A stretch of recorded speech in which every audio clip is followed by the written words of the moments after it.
मैया देवहूति ने अपने पुत्र कपिल के लिए सुंदर सा एक सिंहासन बनाया और उसमें भगवान कपिल को विराजित कर दिया और सामने बैठ गई और कपिल भगवान से एक प्रश्न किया, पुत्र मैंने जीवन भर साधना की, जीवन भर भगवान को भजा, पर मेरे मन में शांति नहीं है। ये जो मन है ना, ये बड़ा चंचल है, इस मन को कैसे भगवान पे लगाऊं? कृपा करके मेरा मार्गदर्शन करो। कपिल भगवान ने कहा, मैया देखो ये जो मन है ना बड़ा चंचल है, और ये मन चंचल है इसीलिए ये मन की जरूरत है। कैसे?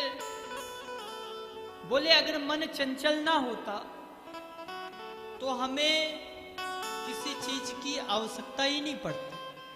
क्या मतलब?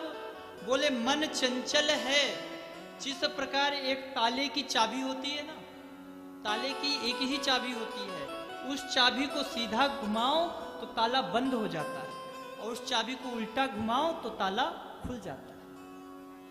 मन ही एक ऐसा हमारे शरीर में ऐसी इंद्रिय है जो हमें भगवान से मिला सकती है, और मन ही एक ऐसी इंद्रिय है जो हमें भगवान से दूर करती है। क्या मतलब? बोले एक पंडित जी के पास पंडित जी गए थे स्नान करने, तो उन्हें एक संत ने एक जिंद पकड़ा दिया और जिंद हाथ में देकर कहा कि ये जिंद आपकी सारी इच्छाओं को पूरा करेगा, परंतु इसकी एक इसमें दिक्कत है। क्या दिक्कत है? बोले ये हर कार्य को पूर्ण करेगा, परंतु अगर इसे खाली छोड़ दोगे तो ये तुम्हें खा जाएगा। पंडित जी ने कहा, आप चिंता मत करो, मेरे पास इतने काम है कि इससे काम इतना कराऊंगा कि ये खाली बैठेगा ही नहीं, तो मुझे खाएगा कैसे? बोले हाँ तो फिर ले जाओ। पंडित जी लेकर आए उस जिंद को और जाकर काम बता दिया, जाओ ये काम करके आओ। मन में विचार किया कि इसको 2 महीने तो यही काम पूरा करने में लगेगा। वो उसको बोला कि 2 मिनट के अंदर जिंद करके वापस आ गया। बोला मुझे काम बताओ। फिर पंडित जी ने बताया ये काम करके आओ। तुरंत 2 मिनट के अंदर फिर काम करके आ गया। अब पंडित जी तो चक्कर में पड़ गए कि इसे मैं काम बोलता हूं और ये चुटकियों में काम करके वापस आ जाता है। काम बताते बताते पंडित जी थक गए और वो 2 मिनट के अंदर काम पूरा करके आ जाए। आके फिर खड़ा हो गया, बोला पंडित जी काम बताओ, नहीं मैं तुम्हें खा जाऊंगा। अब पंडित जी तो चक्कर में पड़ गए, इसे मैं कितने काम बताऊं, काम बताता हूं ये काम करके आ जाता है। पंडित जी डर गए। डरते हुए दौड़कर आए एक संत के पास और संत से सारी हाल बताई। संत जी ने कहा, डरते क्यों हो? उस जिंद को बोलो कि सबसे लंबा बांस ढूंढ के लेकर आए। पंडित जी ने कहा ठीक है। जिंद को बोला, जिंद को कहा तो सबसे लंबा बांस खोज के लाया। पंडित जी ने कहा इस बांस को आंगन में गाड़ दो।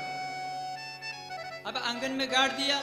अब पंडित जी को संत ने कहा एक काम करना, जब भी कोई काम पड़ा करे, काम कराने के बाद और फिर से जिंद को बोल दिया करो कि इसमें ऊपर चढ़ो नीचे उतरो, ऊपर चढ़ो नीचे उतरो। और जब फिर कोई काम पड़े तो फिर काम करा के फिर इसे इसी में लगा देना। इससे तुम भी बच जाओगे, तुम्हारा काम भी होता है। क्या मतलब? बोले ये मन भी एक तरह का जिंद है। अगर इसको खाली छोड़ोगे तो ये तुम्हारी बुद्धि को भ्रष्ट करता है। मन भी जैसे वह जिंद तुरंत काम करके आ जाता है, इसी प्रकार यह मन भी है। अभी मन में विचार करो कि हमें दिल्ली जाना है, विवेक विहार। आपके बोलते ही वो मन विवेक विहार पहुंच गया और होके वापस भी आ गया। आपको जाने में लगेंगे 24 घंटे, पर मन को जाने में 1 मिनट का भी समय नहीं लगता। तो ये मन रूपी जिंद को भी क्या करो? बोले इसको व्यस्त रखो, नाम रूपी इस बांस में चढ़ाते और उतारते रहो। जब काम हो तो काम कराओ, उसके बाद फिर ये सुमिरन रूपी बांस में ऊपर नीचे कराते रहो। जब मन भगवान को भजने लगेगा तो अपने आप मन की स्थिति भगवान के चरणों में लग जाएगी। मन ही बड़ा चंचल है और मन की विषयों को, जैसे जीभ कहती है कि सुंदर पकवान खाओ, आंखें कहती हैं सुंदर दृश्य देखो, कान कहते हैं सुंदर ध्वनि सुनो, तो क्या करें? बोले जो मन कहता है, जो इंद्रिय कहती है करो तो परंतु उसका मुख गोपाल की तरफ मोड़ दो। जीवा ने कहा सुंदर भोजन करो, भोजन सुंदर कराओ, परंतु उसका भोग पहले ठाकुर जी को लगा दो। कान कहते हैं सुंदर संगीत सुनो, जरूर सुनो, पर ठाकुर जी के भजनों को सुनो।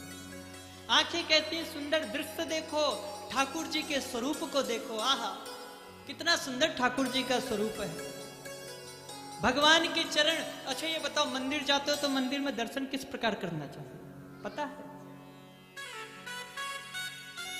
ठाकुर जी के चरणों से शुरुआत करो और धीरे धीरे धीरे धीरे ऊपर आओ।